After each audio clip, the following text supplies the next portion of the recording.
단 한 장의 사진이 역사를 바꿨습니다. 폴란드의 사막처럼 노란 들판 위에 선 한국 전차. 그 순간 전 세계 군사 전문가들의 입이 다물어지지 않았습니다. 한국이 이 정도까지 할 줄은 몰랐다고요. 하지만 그것은 시작일 뿐이었습니다. 유럽 돌풍이 끝나자 더 놀라운 무대가 열렸습니다. 중동의 뜨거운 사막에서 우리 전차가 세계 방산의 판을 완전히 뒤집어 놓게 된 것입니다. 안녕하세요. 포커스나우입니다. 오늘은 K2 흑표 전차가 어떻게 세계를 움직였는지 그 결정적인 순간들을 함께 살펴보겠습니다. 포커스나우, 지금 시작합니다. 오랫동안 한국의 방위산업은 세계 무대에서 도전자에 불과했습니다. 불과 10년 전까지만 해도 국내 방산업체들은 주로 미국과 유럽의 기술을 모방하거나 라이센스 생산에만 의존했습니다. 대한민국 전차가 유럽 대륙을 누빈다는 상상은 많은 전문가들에게 현실성 없는 꿈처럼 들렸습니다. 그런데 폴란드가 움직였습니다. 2022년 러시아 우크라이나 전쟁이 발발하자 유럽은 대대적인 군비 재정비에 나섰습니다. NATO 국가들은 신속하게 자신들의 전력을 현대화해야 했고 그 과정에서 한국의 K2 흑표 전차가 눈에 들어왔습니다. 단순히 쓸 수 있는 수준이 아니었습니다. 미국의 에이브람스, 독일의 레오파르트 EA7보다 오히려 우수한 성능을 보여주었던 것입니다. 폴란드는 처음 180대를 주문했습니다. 그 다음 핀란드, 터키, 루마니아가 잇따라 손을 올렸습니다. 전문가들이 놀란 것은 단순한 물량이 아니었습니다. K2 흑표가 보여준 기술 수준이었습니다. 강력한 120mm 활강포, 정교한 사격 통제 시스템, 뛰어난 기동성 모든 면에서 세계 최고 수준이었습니다. 그리고 가격은 기존 최강자들보다 훨씬 합리적이었습니다. 한국이 이 정도까지 할 줄은 몰랐다는 평가는 놀라움을 넘어 존경에 가까워졌습니다. 한국 방위산업이 더 이상 따라잡는 나라가 아니라 선도하는 나라임을 증명한 순간이었습니다. 하지만 누구 그때는 몰랐습니다. 이것이 프롤로그일 뿐이라는 것을요. 전 세계 무기 시장을 지배하는 불문율이 하나 있었습니다. 그것은 돈이 많으면 비싼 것을 산다가 아니라 강자가 정한 규칙을 따른다는 것이었습니다. 중동의 석유 보호 국가들 UAE, 사우디아라비아, 쿠웨이트, 카타르. 이들은 세계에서 가장 많은 오일머니를 보유한 나라들이었습니다. 하지만 아무리 많은 돈을 가져도 무기 시장에서는 의뢰의 위치를 벗어날 수 없었습니다. 그의 선택지는 늘 정해져 있었습니다. 미국의 에이브람스 전차, 독일의 레오파르트, 프랑스의 르클레르. 세계 2차 대전 이후 확립된 서방 강국들의 군사 기술만이 신뢰할 수 있는 선택으로 간주되었습니다. 그리고 이 구도는 단순한 상품 거래가 아니었습니다. 그것은 정치, 외교, 그리고 기술 통제의 복합체였습니다. 고객 국가들은 무기를 사는 것만으로는 부족했습니다.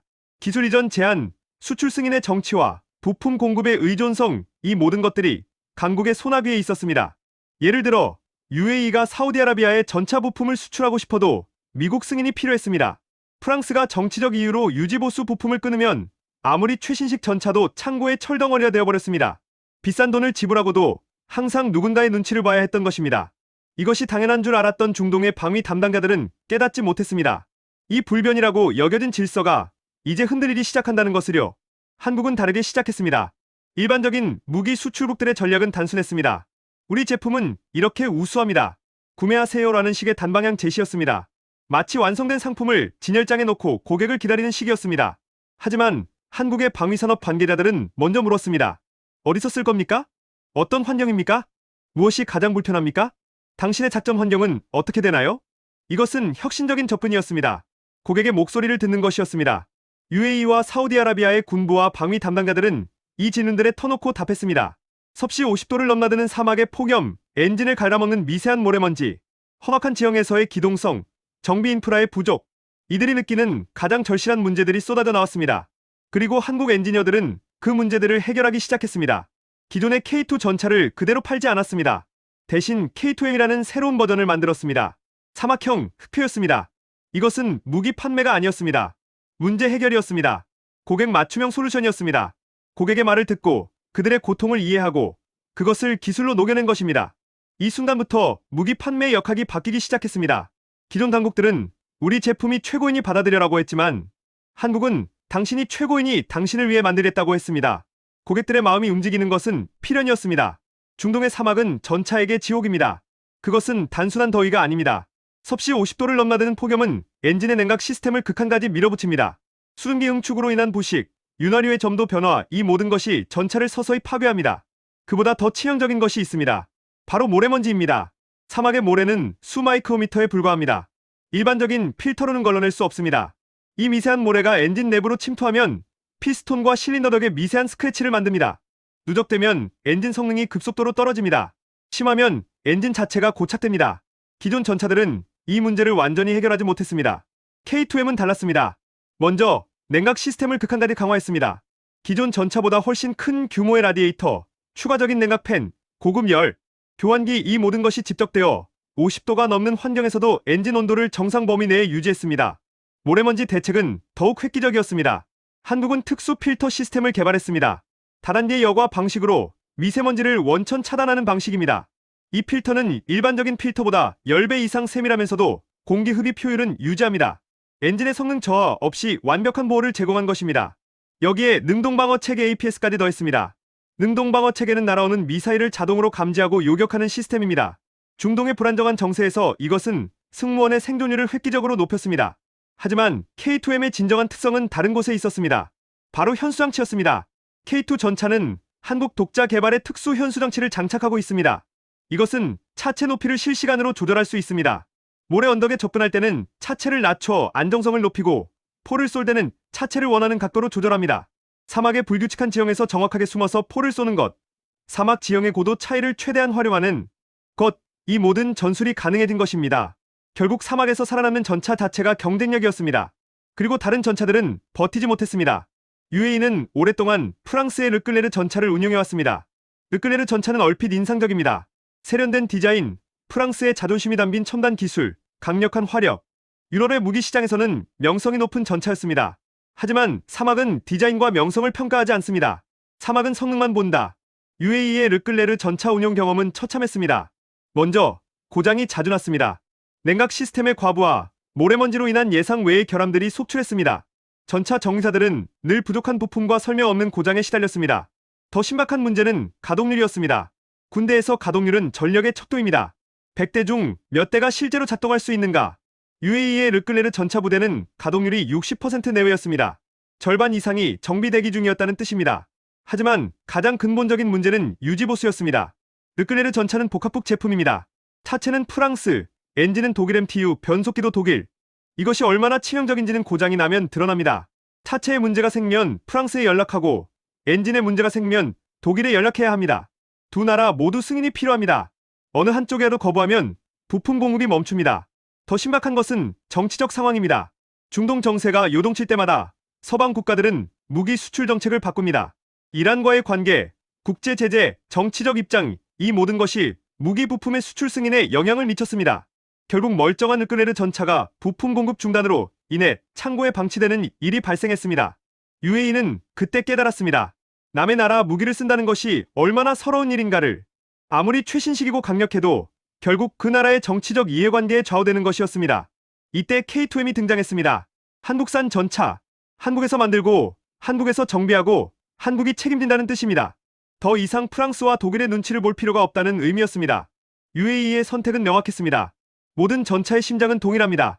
엔진과 변속기, 즉 파워팩입니다. 오랫동안 한국의 K2 전차도 독일의 파워팩을 사용했습니다. MTU 엔진과 랭크 변속기, 세계 최고 수준의 부품이었지만 독일의 승인 없이는 마음대로 수출할 수 없었습니다. 한국의 방위산업은 이 한계를 명확히 인식했습니다. 진정한 독일이란 핵심 부품의 국산화다. 한국 엔지니어들은 10년 이상 파워팩 국산화 프로젝트에 매달렸습니다. 엔진의 출력, 변속기의 효율성, 신뢰성 모든 면에서 독일 제품과 동등 이상이어야 했습니다. 2010년대 중반 드디어 성공했습니다. 한국 국방과학연구소 ADD와 방위사업청이 주도한 프로젝트의 결과물 국산 파워팩이 탄생했습니다. 한국 산업이 직접 개발한 완전히 독립적인 엔진과 변속기 시스템이었습니다. 그 순간부터 무게 중심이 바뀌었습니다. 더 이상 독일의 승인이 필요 없었습니다. 한국이 원하면 언제든 어디든 누구든 파워팩을 공급할 수 있게 되었습니다. 이것의 의미는 단순하지만 혁명적입니다. 고객이 K2M을 사려면 한국에 물어보면 됩니다. 이 전차를 어디에 팔아도 될까요? 답은 항상 괜찮습니다입니다. 고객은 서방 국가들의 정치적 눈치를 볼 필요가 없습니다. 기술 이전도 한국이 직접 결정할 수 있습니다. 현지 생산도 한국이 허락할 수 있습니다. UAE, 사우디아라비아, 모로코 이들이 K2M을 선택한 이유가 여기에 있습니다. 파워팩 국산화는 단순한 기술적 성취를 넘어섭니다. 그것은 외교적 독립선언이었습니다. 기술적 독립을 통한 정치적 독립이었습니다. 이 순간 한국 방위산업은 진정한 의미의 독립을 선언했습니다. 더 이상 강국의 하청인이 아니라 독립적 행위자가 된 것입니다. 한 나라의 선택이 시작되면 나머지는 필연이 됩니다. 2022년부터 2024년까지 K2 전차 도입 움직임이 전 중동으로 번졌습니다. 먼저 UAE가 결정을 내렸습니다. 대량 도입을 선택했습니다. 그 다음 사우디아라비아가 움직였습니다. 이 두 나라는 중동에서 가장 영향력 있는 국가들입니다. 그들이 K2를 선택하자 주변국들이 연쇄 반응을 시작했습니다. 모로코가 관심을 보였습니다. 북아프리카의 주요 국가인 모로코는 전략적으로 중요한 지점입니다. 이라크가 검토에 들어갔습니다. 더 놀라운 것은 도입 물량입니다. 현재 검토 중인 K2 전차의 물량은 2,000대를 넘습니다. 2,000대. 이것이 무엇을 의미하는지 생각해봅시다. K2 전차 한 대에는 수만 개의 부품이 들어갑니다. 엔진부터 시작해 무수한 정밀 부품들이 정교하게 조립됩니다. 그 모든 부품은 한국 국내의 대기업과 중소기업에서 만들어집니다. 2,000대는 단순한 물량이 아닙니다. 그것은 한국의 수백 개의 중소공장을 24시간 돌려야 한다는 뜻입니다. 고용, 매출, 기술 발전 모든 것이 폭발적으로 증가한다는 의미입니다. 그런데 더욱 주목할 점은 고객들이 전차만 사려는 게 아니라는 것입니다. 먼저 기술 이전을 요청합니다. 전차의 기술을 배우고 싶다는 뜻입니다. 현지 생산을 제한하기도 합니다. 한국 기술로 현지에서 전차를 만들자는 것입니다. 더 나아가 방산 자립을 목표로 합니다. 장기적으로 자신들의 전차를 자신들이 만들겠다는 목표입니다. 이것이 중요합니다. 왜냐하면 한국이 단순한 무기 판매국이 아니라 기술 파트너로 선택받았다는 뜻이기 때문입니다. 한국에서 전차 몇 대 사려고 합니다가 아니라 한국과 함께 우리의 방위산업을 발전시키고 싶습니다라는 신호입니다. 이것이 도미노 현상의 진정한 의미입니다. 한 나라의 K2 도입이 주변국에 영향을 미치는 것을 넘어 한국 기술에 대한 신뢰가 단계적으로 심화되는 현상입니다. 중동 국가들이 실제로 원하는 것은 단순한 전차가 아닙니다. 그것은 발전입니다. 자주, 자립, 자강, 이 모든 것을 시연할 수 있는 파트너입니다. 그리고 그 파트너가 한국입니다. 역사는 때로 가장 단순한 숫자에 숨어 있습니다. 1960년대 한국, GDP 70달러, 세계에서 가장 가난한 나라 중 하나였습니다. 미국의 원조로 겨우 살아가던 나라였습니다. 그로부터 반세기가 지났습니다. 지금 한국은 무기를 만들어 중동을 지킵니다. 그 무기를 사러 세계의 부자 나라들이 찾아옵니다. 이것을 단순히 무기 판매 성공이라고 부를 수 있을까요? 아닙니다. 이것은 국가 위상의 변화입니다. K2 전차 2,000대가 의미하는 바를 다시 생각해봅시다. 먼저 경제적 파급 효과입니다. K2 전차 한 대의 가격은 약 89억 원입니다. 2,000대면 약 16조 원대의 거래 규모입니다. 단순한 수치가 아닙니다. 이것은 한국의 수백 개 중소기업과 대기업의 공장을 24시간 풀가동해야 한다는 뜻입니다. 부품 남남 업체부터 최종 조립까지 한국의 산업 전체가 움직입니다. 고용이 창출되고 기술이 축적되고 노하우가 생깁니다. 그런데 더 중요한 것이 있습니다. 무기는 최소 30년을 함께합니다. 전차를 산 나라는 30년간 한국과의 관계를 유지해야 합니다. 부품 공급, 유지 보수, 기술 지원, 업그레이드, 이 모든 것이 마르지 않는 샘물처럼 지속됩니다. 수출로 끝나는 게 아닙니다. 그것은 장적인 기술 협력의 시작입니다. 더욱이 K2 전차의 성공은 단순한 방위산업 성공을 넘어섭니다. 그것은 한국이 할 수 있다는 신호입니다. 수소 연료전지 버스도, 반도체도, 디스플레이도 모든 것이 가능합니다. K2의 성공은 한국의 기술은 믿을 수 있다는 세계적 확신을 만들어냅니다. UAE가 K2를 구매한다는 것은 단순히 전차를 산다는 뜻만은 아닙니다. 한국의 기술을 신뢰한다는 국제적 신호입니다. 그리고 그것이 다른 나라들에게 영향을 미칩니다. 마지막으로 가장 근본적인 변화가 있습니다. 50년 전 원조를 받던 나라 대한민국. 이제는 중동의 안보를 책임지는 나라가 되었습니다. 우리나라를 지켜달라는 요청이 한국에 오는 것입니다. 이것은 경제 규모나 GDP로는 측정할 수 없는 국격의 변화입니다. 유럽의 평원을 넘어 뜨거운 중동 사막까지 K방산의 질주는 지금 이 순간에도 계속되고 있습니다. 그리고 이것은 끝이 아니라 시작입니다. 대한민국 국민으로서 우리는 자부심을 가져도 충분한 이유가 있습니다.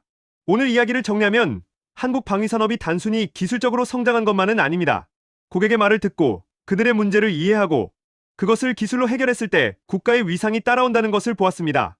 K2 흑표 전차가 보여준 것은 기술만이 아니라 철학의 변화였습니다. 저는 다음 영상에서 더 다양한 이야기로 찾아오겠습니다. 한국 방위산업의 또 다른 성공 사례들, 세계 시장에서의 경쟁의 실제 모습, 그리고 미래의 방향성까지 여러분의 구독과 좋아요, 댓글은 저희 채널을 더욱더 성장시킵니다. 시청해주셔서 감사합니다.